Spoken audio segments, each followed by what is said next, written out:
వందే మాత్రం. నేను మీ journalist Navata. Welcome to our political. దేశంలో ఎన్నో రాష్ట్రాలలో ఎన్నికలు జరిగి ప్రభుత్వాలు మారి ముఖ్యమంత్రులు, మంత్రులు, స్థానిక పార్టీ నేతలు పదవులు కోల్పోవడం చూశాం. కానీ గతంలో ఏ రాష్ట్రంలోనూ దిగిపోయిన ముఖ్యమంత్రి మీద కానీ మరియు వారి బంధువుల మీద కానీ మంత్రుల దగ్గర నుండి స్థానిక నేతల వరకు కానీ సాధారణ ప్రజల ఆగ్రహం, ద్వేషం చూడటం, వాళ్ళను అవమానించడం చూడలేదు. కానీ బెంగాల్లో మమతా బెనర్జీ, ఆమె మేనల్లుడు మరియు చాలా మంది మంత్రులు, నేతలపై సాధారణ ప్రజలు ఇప్పుడు చూపిస్తున్న అణచిపెట్టిన ఆగ్రహాన్ని గతంలో ఏ రాష్ట్రంలో కూడా చూడలేము. దానికి సంబంధించిన కొన్ని వీడియో క్లిప్పింగ్స్ ని నేను మీకు చూపించే ప్రయత్నం చేస్తాను. చూపిస్తా చూడండి.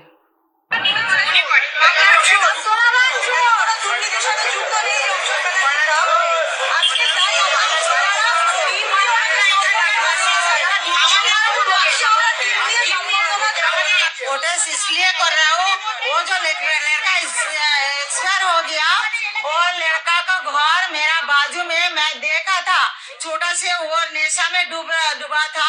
वो लड़की को लेके इधर उधर जाता था, शादी भी नहीं किया। इसका पास उसका पास पार्टी नाम करके पैसा भी लेता था।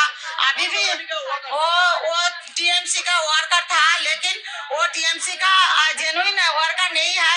जिधर वो मारा पीटा लगता था, इधर उधर जाता, उधर मारपीट जिधर होता था, वो मारपीट के लिए उसको रखा था। वो गुंडा है, वो कोई भाला काम के लिए टीएमसी पार्टी लीडर नहीं है। वो हर टाइम जिधर मार ఇంకొకటి చూపిస్తా.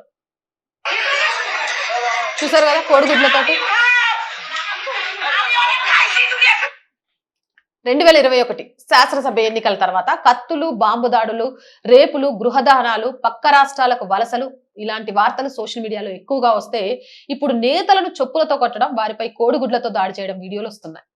ఇవి రాజకీయ ప్రతీకార దాడులు కాదు. పరిపాలన పేరుతో తమని బెదిరింపులు, బలవంతపు వసూళ్లతో పీకుతున్న టీఎంసీ నాయకులపై సాధారణ స్త్రీల ఆగ్రహ జ్వాలలు. మమత నడిపింది అసలు ప్రభుత్వమే కాదు, అభిషేక్ ఆధ్వర్యంలో నడిచింది మాఫియా వ్యవస్థ. దౌర్జన్యానికి, గులాబ్ తరహా నిర్బంధానికి కలయికగా ఉన్న ఒక భయంకరమైన పాలన. అది నేరముఠా పాలనతో పాటు నియంతృత్వ అణచివేత కలిసిన వికృత వ్యవస్థ. బలహీనుల నుంచి డబ్బులు దోచుకున్నారు. రాజకీయ ప్రత్యర్థులను, ముఖ్యంగా బీజేపీకి మద్దతు ఇచ్చిన వారిని వేధించారు, క్రూరంగా హింసించారు, రేప్ చేశారు, ఇండ్లు, షాపులు తగలబెట్టారు. ఈ ఆకృత్యాలను ప్రభుత్వ భయంతో స్థానిక మెయిన్ స్ట్రీమ్ మీడియా కవర్ చేయలేదు. సోషల్ మీడియాలో షేర్ చేయడానికి కూడా సాధారణ ప్రజలు భయపడ్డారు. అంటే ఆ పాలన ఎంత దారుణంగా ఉందో ఊహించండి. ఈ రోజు బెంగాల్ మనం చూస్తున్న గుడ్లు విసడం, గుండు కొట్టడం, తెల్ల చీరలు కట్టించడం వంటివి మమత పాలనలో బెంగాల్లో సాధారణ ప్రజలు అనుభవించిన బాధల్లో ఒక అణువు మాత్రమే. ఇక్కడ పెద్దగా సిగ్గుపడాల్సిన విషయం ఏంటో చెప్పనా? మోదీ ప్రభుత్వాన్ని మరియు యూపీ ప్రభుత్వాన్ని 24 గంటలు భూతద్దంలో చూస్తూ, నోటికి వచ్చిన భాషలో విమర్శిస్తూ, వ్యంగ్య కార్టూన్లు, మీమ్స్ తో హేళన చేస్తూ కూడా మోడీ ప్రభుత్వంలో స్వేచ్ఛ లేదు, విమర్శలకు, అణచివేతకు గురవుతున్నామని రోజు టీవీ డిబేట్లలోనూ, మీడియా కాలమ్స్ లోను, సోషల్ మీడియాలోను, వెబ్ పోర్టల్లోనూ వాపోతున్న మీడియా విద్యావంతులు మరియు ఉన్నత వర్గం అని పిలువబడేవారు మమతా ప్రభుత్వ దారుణాలపై పూర్తిగా మౌనం వహించి పరోక్షంగా ఆజ్యం పోశారు. మమత ప్రభుత్వంపై సాధారణ ప్రజల అసమ్మతి బయటపడకుండా కాపలా కుక్కల్లాగా సంవత్సరాల పాటు ఆ ప్రభుత్వానికి రక్షణ కల్పించి సామాన్యుల అణచివేతకు సహాయపడ్డారు. ఎన్నికల తర్వాత బెంగాల్లో సాధారణ ప్రజల ప్రవర్తన చూశారు కదా. దేశ రాజకీయ నాయకులకు, ముఖ్యంగా సెక్యులరిజం పేరుతో లాలులకి, మమతలకు, ములాయం వంటి నేతలకు మద్దతుగా నిలిచిన ఉదార మీడియా మేధావులకు కనువిప్పు కలిగించారు. మమత ఓటమి ఒక్క ఆమె ఓటమి కాదు.